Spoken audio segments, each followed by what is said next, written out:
Imagine this, you've just made your home a little brighter, a little more beautiful, and suddenly, you're hit with a fine $500 not because you broke the law, not because you damaged anything, but simply because you planted flowers. That's exactly what happened to Lisa, and her story is one of frustration, courage, and a quiet but powerful rebellion. Lisa wasn't the kind of person who wanted to stand out or make a scene. She lived a peaceful, ordinary life in a neighborhood that, at first glance, looked perfect. The lawns were trimmed, the houses were painted in neat, matching colors, and the sidewalks were swept clean. It was the kind of place that looked good on paper, the kind of place where people assumed everything ran smoothly because of the HOA, the Homeowners Association. But if you've ever lived under an HOA, you know appearances can be deceiving. On the outside, it looks like order. On the inside, it often feels like control. Lisa had moved into this neighborhood a few years earlier, happy to finally have a home of her own. At first, she appreciated the uniform look of the community. But as time went on, she began to feel something was missing. All the houses looked identical. The same beige paint, the same manicured lawns, and the same exact trees placed at the same exact distance apart. Walking down the street felt less like strolling through a neighborhood and more like moving through a carefully manufactured catalog. For Lisa, home was supposed to be personal. She wanted to feel joy when she walked up her driveway. She wanted her house to reflect her personality, warm, welcoming, and alive. But every time she looked around, she felt the sameness pressing in on her.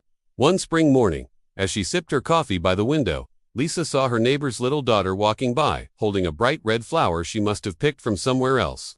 The child's smile was wide, her steps lighter, and Lisa thought, that's what's missing here: color, life, something that makes people feel happy. The idea stuck in her mind all day. She began imagining her front yard filled with roses. Red ones for passion and warmth, yellow ones for joy, pink ones for grace. She could see them already, lining the walkway, climbing gently along the fence. Not only would it make her house feel more like hers, but maybe it would even lift the mood of the whole street. So, the following weekend, Lisa made a decision. She went to the local nursery and carefully picked out rose bushes. She chose each one with love, examining the petals, checking the roots, making sure they were healthy and strong. The nursery worker smiled at her choices and said, "Roses are tough, but beautiful just like the people who plant them." Lisa took that as a sign. Back home, she put on her gardening gloves, grabbed her shovel, and began digging. It was hard work, but with every bush she planted, her heart felt lighter. She wiped the sweat from her forehead and stepped back to look at her progress.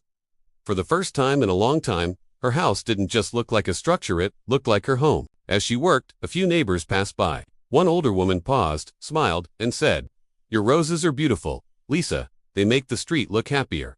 A man walking his dog gave her a thumbs up. Even the kids riding bikes slowed down to look. For Lisa, this was more than enough encouragement. She felt proud, excited, and hopeful that maybe others in the community would follow her lead. But life has a way of testing people right when they start to feel comfortable. About a week later, Lisa opened her mailbox and found a letter from the HOA. She expected it to be routine, maybe a newsletter or some generic update. Instead, her heart sank as she read the words, "Violation notice. Your landscaping does not comply with approved community standards. Please remove the unapproved rose bushes immediately." Her first reaction was disbelief. She actually laughed out loud, thinking, "This can't be real. Who finds someone for planting flowers?" She set the letter aside, certain it was either a mistake or some overzealous board member being picky. Surely, common sense would prevail. But the laughter faded quickly. Deep down, she knew what the HOA was like. She had heard the whispers from neighbors, the quiet complaints about fines for minor things, trash cans left out a little too long, a mailbox painted the wrong shade, even Christmas decorations taken down too late. Still, she told herself, it's just flowers. They'll let it go.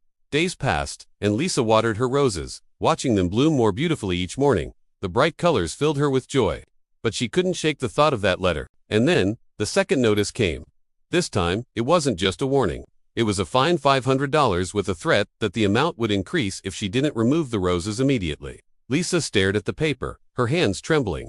$500 wasn't a small amount. But it wasn't just about the money, it was the principle. How could something so harmless, something that brought beauty and joy, be treated as a crime? For the first time since moving into the neighborhood, Lisa didn't feel at home. She felt attacked, controlled, and as anger began to rise inside her, she realized this wasn't just about roses anymore. This was about standing up for herself. Lisa sat at her kitchen table, staring at the violation letter. The words $500 fine felt like they were carved into her mind, repeating over and over like an echo she couldn't escape. She picked up the letter again, reading it for the third time, as if maybe the words would change, as if maybe she had misread it. But no, it was there in bold black print. Failure to comply will result in additional fines. Her roses, the very plants that had brought her joy, were now being treated as a problem. She thought about how ridiculous it was. In her eyes, they weren't a violation, they were an improvement. The neighborhood looked so dull, so lifeless, and she had simply wanted to add beauty. But to the HOA, beauty was apparently something dangerous, something that needed to be punished. At first, Lisa considered just giving in. She thought about digging up the roses and returning her yard to the bland, HOA-approved lawn. It would be easier, she told herself, less stress, no more letters, no more threats. But then she pictured her front yard without the roses, empty, plain, soulless, and she realized that if she caved this time, she would always feel powerless in her own home. The more she thought about it, the angrier she became. Why should she have to back down? Why should she be punished for something so harmless? That anger slowly turned into resolve. Lisa decided she wouldn't let the HOA win, not this time. Still, she needed a plan. Fighting an HOA wasn't easy. They were notorious for using their power to intimidate homeowners. But Lisa wasn't the type to storm into meetings and shout. She preferred a quieter, smarter approach. So, she began to think, if they wanted to accuse her of breaking rules, maybe it was time to look at whether they were following their own. One Saturday morning, Lisa grabbed her phone and started walking around the neighborhood. To anyone else, it looked like she was simply enjoying a stroll. But in reality, she was documenting everything. She walked past the president of the HOA's house and noticed something immediately. His fence was cracked and leaning to the side. According to the community rules, fences had to be maintained in excellent condition. She snapped a photo. A few houses down, she noticed another board member's paint job. The color was noticeably faded, and in some places, the paint was peeling off completely. That was another violation. She took a picture, and then came the biggest find of all. The treasurer of the HOA had a shed in his backyard. From the street, Lisa could see it. Clearly an oversized wooden structure that definitely hadn't been approved. She remembered the rules specifically stating that sheds and outbuildings were not allowed without written approval, which very few people ever received. She smiled to herself as she took a photo. By the time Lisa returned home, she had an entire album of violations: broken mailboxes, weeds growing in driveways, paint jobs that didn't match the required shades, and most of them, they belonged to the very people who were sitting on the HOA board, the same people who had signed the letter threatening her with fines. The hypocrisy was stunning. They were so eager to control everyone else, yet they weren't even following their own rules. And that was when Lisa knew exactly what she had to do. The next HOA meeting was scheduled for Thursday evening in the community center. Normally, Lisa never attended. Most people didn't. These meetings were usually long, boring, and filled with endless arguments about trivial things. But this time, Lisa marked her calendar and prepared her evidence. Thursday came, and Lisa walked into the meeting room holding a manila folder. The board members sat at a long table in the front, papers neatly stacked in front of them. Other homeowners sat scattered in folding chairs, some half asleep, others checking their phones. When it was time for homeowner comments, Lisa stood up. Her heart was pounding in her chest, but she steadied her voice. She began by reading aloud the violation notice she had received. She explained how she had been fined $500 for planting roses. A few people in the audience looked surprised, even confused. Roses? Really? Then Lisa did something no one expected. She pulled out her folder and began laying down photographs one by one on the table in front of the board members. "This," she said, pointing to the photo of the broken fence, "belongs to our HOA president. According to the rules, fences must be in excellent condition at all times." She laid down another photo. "And this house, belonging to our vice president, has peeling paint that does not meet the community's standards." Gasps and murmurs filled the room as she laid down the next photo.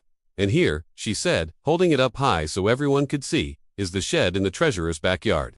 An unapproved structure, directly against the rules that you claim to enforce." The board members shifted uncomfortably in their seats. Some avoided her eyes, others shuffled papers, pretending to be busy. The room had grown tense, the energy heavy with embarrassment. For once, the power dynamic had shifted. Lisa looked at them calmly and said, "If my roses are a violation, then what about these? Are you prepared to fine yourselves the same way you fine me?"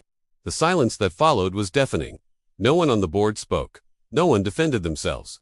The audience whispered among themselves, some nodding in agreement with Lisa. It was clear that she had struck a nerve. For the first time, the HOA members looked small, cornered, and exposed. Lisa didn't need to shout. She didn't need to threaten. All she had to do was hold up a mirror to their own hypocrisy.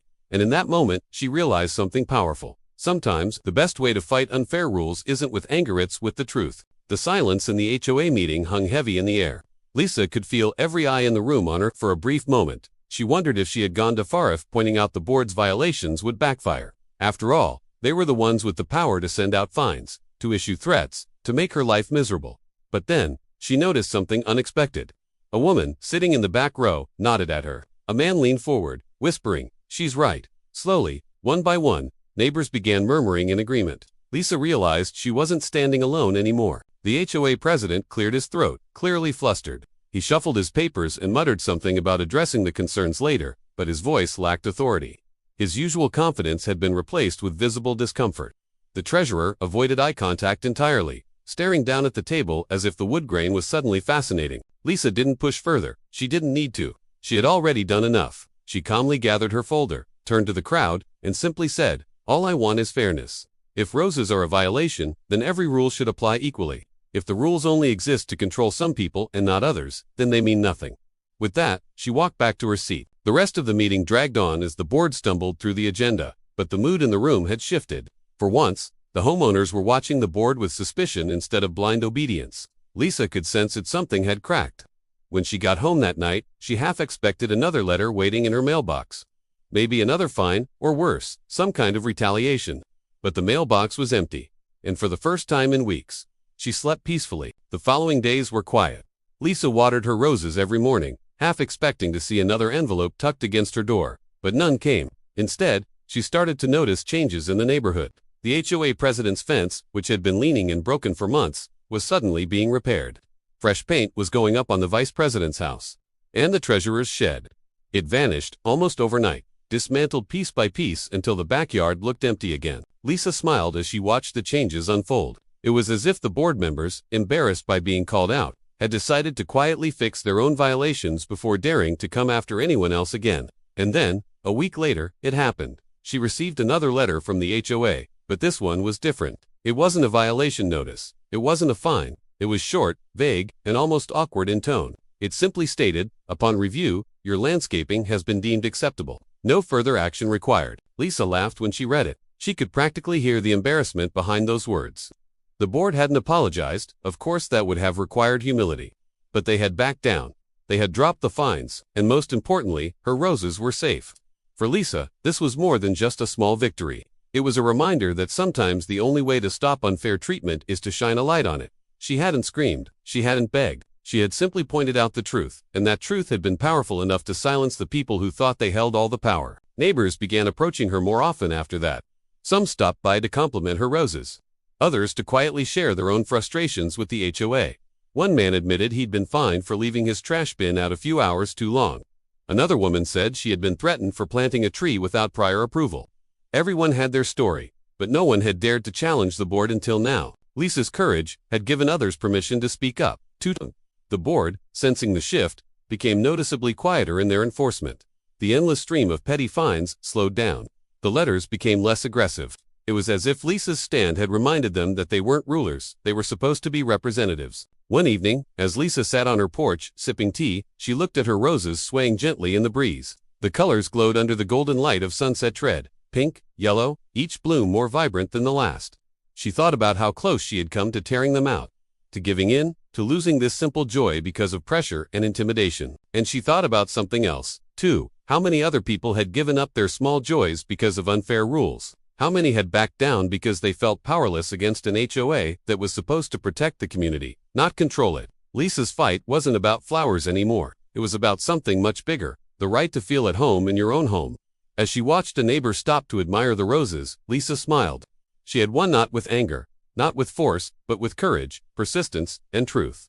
Her roses were still blooming, and so was her spirit. Sometimes, the best way to deal with unfair rules isn't to shout or fight, it's to simply hold up a mirror. Hypocrisy cannot stand in the light of truth. Lisa's roses are a reminder that beauty belongs where it grows, and that even the smallest stand can spark a change. Have you ever stood up to an unfair HOA? Share your story in the comments below.